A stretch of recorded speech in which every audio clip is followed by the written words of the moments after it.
ছোট্ট সুরাইয়া, 4 বছরের সুরাইয়া ব্রেন টিউমারে আক্রান্ত।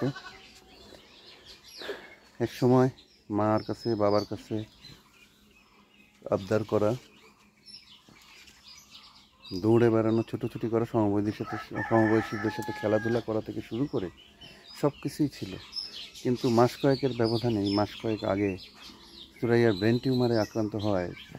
এখন দৃষ্টিশক্তি হারিয়েছে, চোখে দেখতে পায় না, হাঁটতে পারে না, খাবার খেতে পারে না। এটা দিনমজুর বাবা।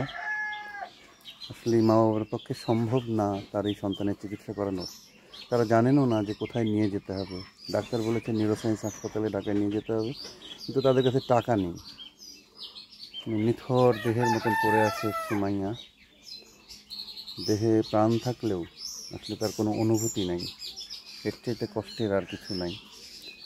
আসলে এই পরিবারটার পাশে দাঁড়ানো উচিত প্রত্যেকেরই। আমাদের যারা আমরা সমাজে বাস করি, মানুষ মানুষের জন্য যদি এই গানটি বা এই কথাটি যদি সত্য হয়ে থাকে, তাহলে মানুষের জন্য কাজ করা উচিত এবং সুরাইয়ার পরিবারের পাশে দাঁড়ানো উচিত। প্লিজ সবাই এগিয়ে আসুন সুরাইয়াকে, প্লিজ সবাই এগিয়ে আসুন সুরাইয়ার চিকিৎসার জন্য, প্লিজ।